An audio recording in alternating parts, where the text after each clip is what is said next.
bureaucrat in the history of the country. He talked a moment ago, you just played, about hurting science. I don't think anyone has hurt science, has hurt the credibility of the CDC, has hurt the credibility of doctors more than Dr. Fauci, because throughout this pandemic, he's been dishonest, he's been political, he's been partisan, and the American people know it. Why is it that the Biden administration decreed that masks have to be worn in schools by kids? Well, because teachers' union bosses wanted it. And that's not a scientific reason. That is a data reason. And this weekend he did this long interview where he gave the answer. He said, I represent science. I am science. I got to admit, Sean, I was laughing. It's like Louis XIV, the Sun King in France, saying, L'État c'est moi, I am the state. It is this delusion of grandeur that you cannot criticize him. And it was very striking. In the course of that interview, he was asked about, I asked the Attorney General Merrick Garland if he's going to investigate and prosecute Dr. Fauci for lying to Congress. And Margaret Brennan asked him about that. And what did Fauci do? He didn't discuss any of the substance. Instead, he just attacked and engaged in ad hominem attacks. He basically did the Beavis and Butthead defense. He just screamed liars at everything. But, facts are stubborn things, Sean. And so here are the simple facts that Fauci needs to explain and that the Department of Justice should investigate. So on May 11th, Fauci testified before a Senate committee that, quote, the NIH has not ever and does not now fund gain-of-function research in the Wuhan Institute of Virology. That's a clear, categorical statement. But then on October 20th, the NIH wrote that they funded an experiment at the Wuhan lab testing, quote, if spike proteins from naturally occurring bat coronaviruses circulating in China were capable of binding to the human ACE2 receptor in a mouse model. That is gain-of-function research. That is taking an existing virus and modifying it to make it more dangerous to humans.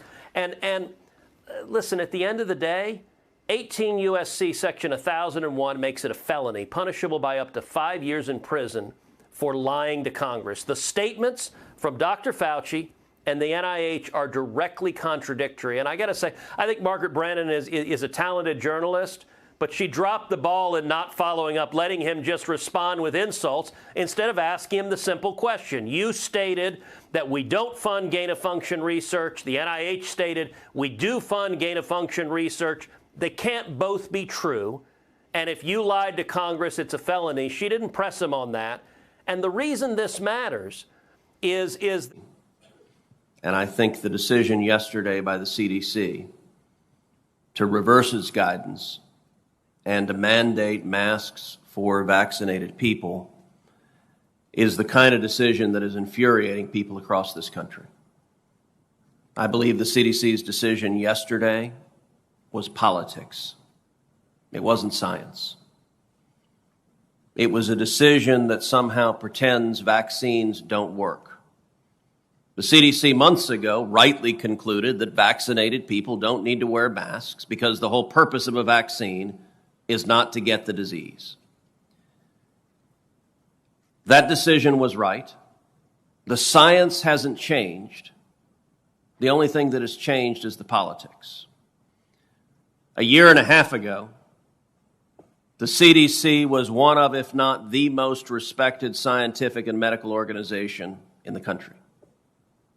Today, the credibility of the CDC is in tatters because leadership of the CDC has been willing to allow science to become politicized. We've seen Dr. Fauci take virtually every position on virtually every subject under the sun. We've seen Dr. Fauci in his emails explain his view that masks don't work and are not effective in preventing COVID-19. We've then seen Dr. Fauci change his positions over and over again. We've seen Dr. Fauci say that when he told people masks didn't work, he actually believed masks did work, but he wanted people not to wear masks because he wanted first responders to have them first. I believe that when government scientists and health experts allow politics to trump the science, it does enormous damage to the willingness of the American people to believe anything they have to say. I think one of the aspects of yesterday's decision that illustrates the arbitrariness of this is the brand new decree that everyone in schools must wear a mask. Doesn't matter if you're vaccinated or not, if you enter a school, you must wear a mask. Now, there's no great new scientific discovery that mandates this new edict.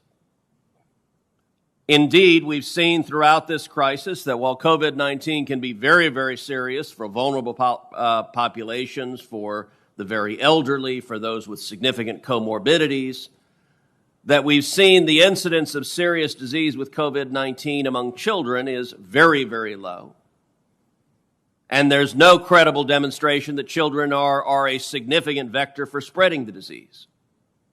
But CDC nonetheless said anyone who steps in a school must be masked. It's not complicated why.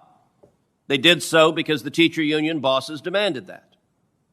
That is a political decision. Political players can make political decisions. It wouldn't surprise me to see elected officials deciding I'm going to give the union bosses what they demand, but that is not what the Center for Disease Control should be doing.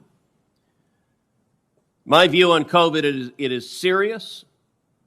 We should take serious steps to combat it. We have taken extraordinary steps to combat COVID-19, including an unprecedented effort to develop vaccines, hundreds of millions of which have been administered, as we've come together and fought against this disease. But we've also seen stupid policies.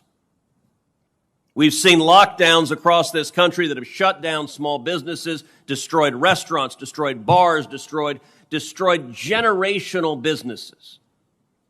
We've seen schools shut down, tens of millions of children sent home for over a year. Children who are falling behind academically, who are falling behind in reading, who are falling behind in math. And the children being hurt are disproportionately low income. They are disproportionately Hispanic and African American. And nonetheless, the edicts to shut down schools have continued. They were utterly unjustifiable.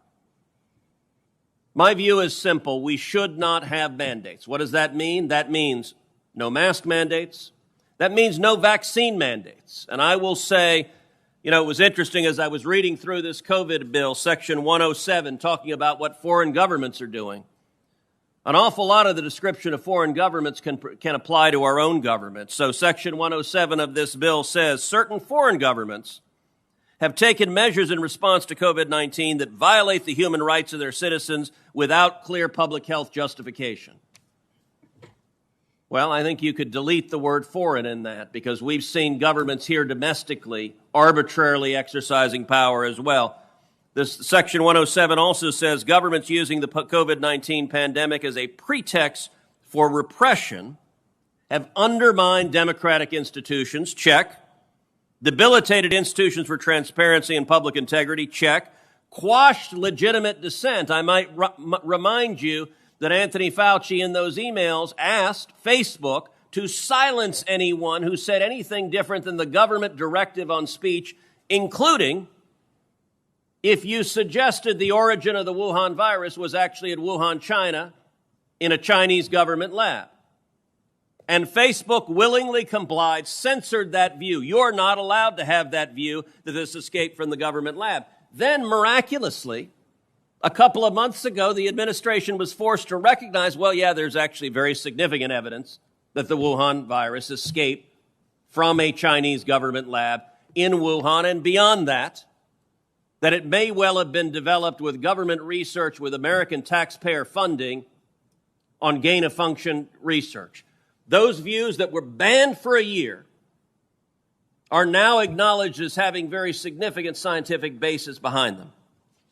My view, there should be no mandates, no mask mandates, no vaccine mandates, and no vaccine passports. And what my amendment focuses on is just the last piece of it.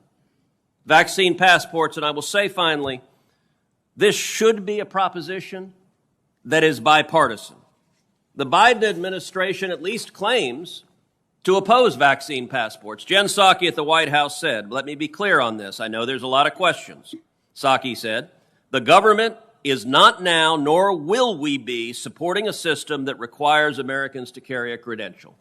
If that is right, if that is credible, then I would urge the committee to adopt my amendment prohibiting U.S. taxpayer funds from going to or the American government participating in an international body creating a vaccine pathway